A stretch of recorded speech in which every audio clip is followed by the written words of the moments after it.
Mr. Jones owned a cotton plantation and many slaves.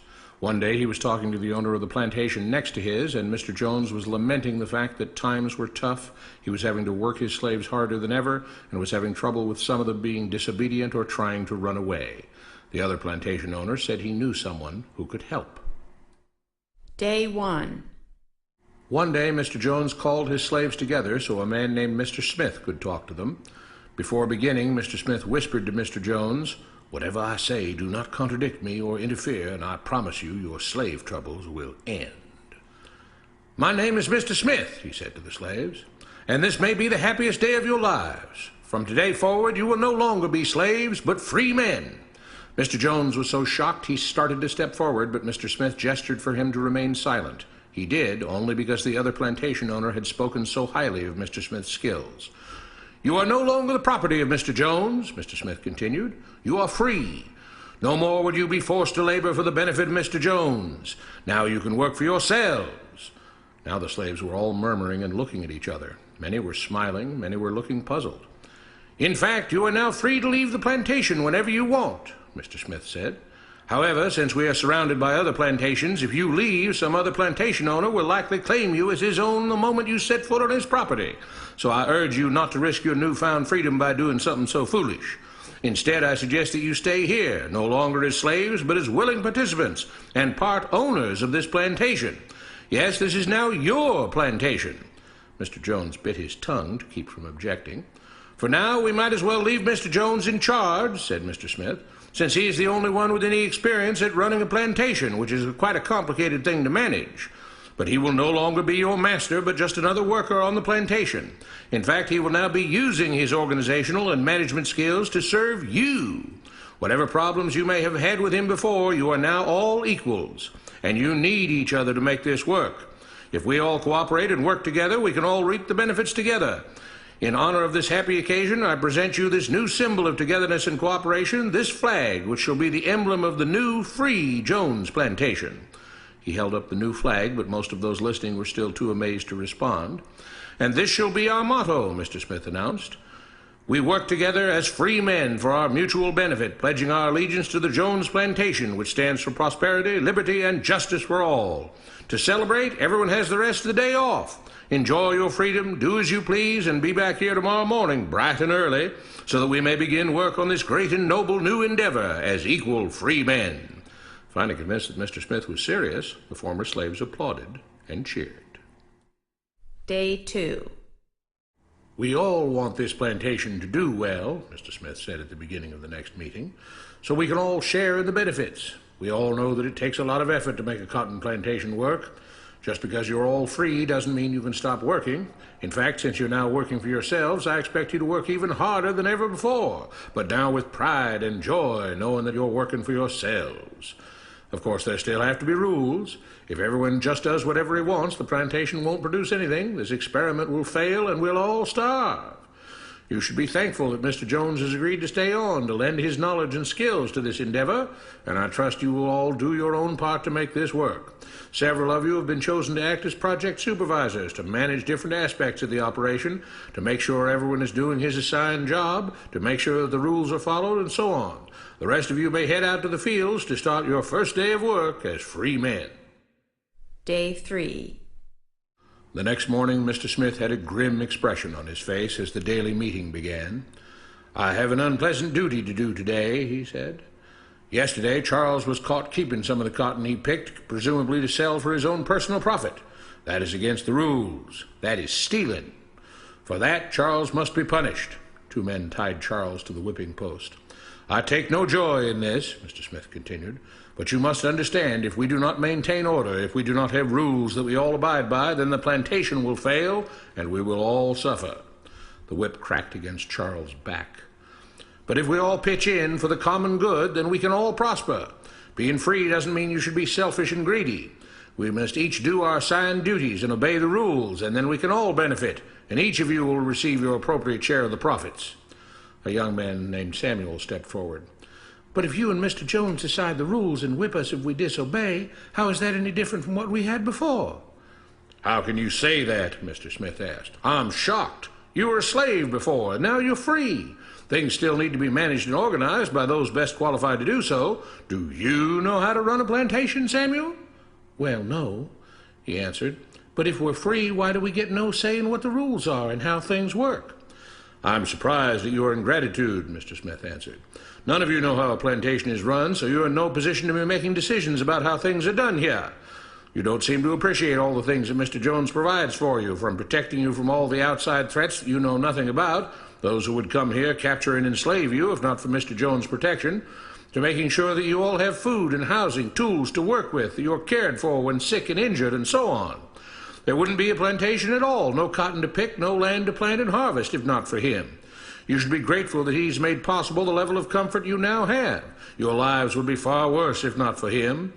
Nevertheless, as free and equal participants in this endeavor, from now on at each meeting, any worker may have 2 minutes to ask questions or voice suggestions or complaints." With that, the workers all seemed satisfied and headed out again to the fields to pick the cotton. Day 4.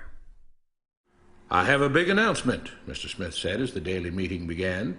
"Mr. Jones' cousin is here, and not just to visit and see how our project is coming along. It has been decided that from now on you will be deciding who will manage the plantation. Of course, this job can't be done by just anyone, but every 3 months we will have a special meeting at which all the workers will vote on whether we think Mr. Jones should run the plantation or whether we think his cousin, Mr. Johnson, should run the plantation. That means that ultimately you are in charge, because you will be deciding which man you want running things on your behalf. If you don't like the way things are being managed, you now have the power to change it." Amazed and pleased, the workers headed out again to the fields to pick the cotton. Days passed, months passed, a year passed, and the plantation continued to operate as before. Sometimes Mr. Jones was in charge, sometimes Mr. Johnson was in charge, but the day-to-day routine stayed exactly the same. The workers worked hard, long hours every day, and still had little to show for it. Every day the meeting would begin with them all reciting the Jones Plantation motto, "We work together as free men for our mutual benefit, pledging our allegiance to the Jones Plantation, which stands for prosperity, liberty, and justice for all." One day Mr. Smith announced, "Samuel has asked to say a few words this morning, and whatever the rest of us may think of his ideas and opinions, we are all free here, and that means we are all allowed to speak our minds. So, Samuel, you have 2 minutes. Begin." Samuel stepped forward, looking scared. "I was excited when all this started," he began, glancing nervously at Mr. Smith and Mr. Jones. "But don't you all see what's happened here? Nothing has changed. We're all still slaves." There were grumbles of disagreement from the crowd. "They tell us what to do and whip us if we don't. They still make all the rules and punish us if we disobey. They let us make suggestions and complain about things, but they never really change anything. They let us choose between Mr. Jones and Mr. Johnson, but what's the difference? The situation stays the same. We do all of the work and they take as much as they want and decide how much they'll let us keep. They live in luxury, made rich by the cotton we pick. We do all the work and have to build our own huts, grow our own food, and take care of ourselves. They leave us just enough that we don't revolt or run away. This is not freedom. We're all still slaves. They've only changed the words they use, but nothing else has changed. They say we're all free and equal, but we're not. They command and we obey. That's not freedom. That's not equality. They say we're free to leave, but all that means is that we're free to be someone else's slave.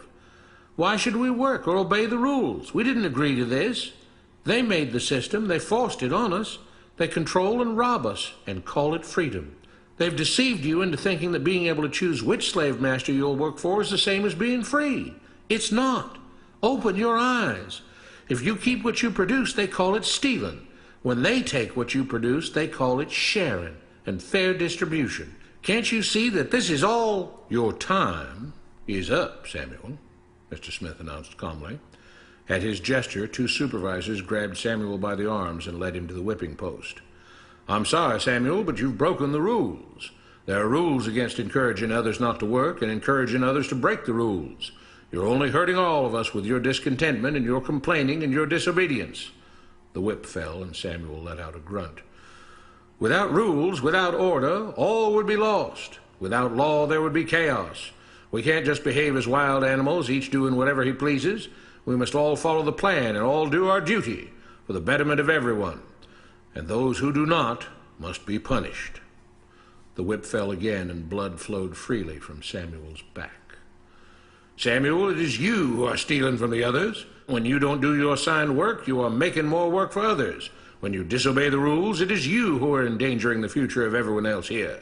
You are the thief. You are the criminal. You are the one trying to destroy the arrangement that keeps us all safe and prosperous. At every lash of the whip, the other workers cheered louder and louder, some yelling curses at Samuel. Being spoiled and selfish, you complain about everything, talking as if you're oppressed. But you are the one ruining things. You are the one keeping us from being all we could be. It is your greed and your rebelliousness that is hurting all of us. They all play by the rules, Mr. Smith said, gesturing at the others. What makes you think that you don't have to? You think you're above the law? There were loud yells of agreement as the whip fell again.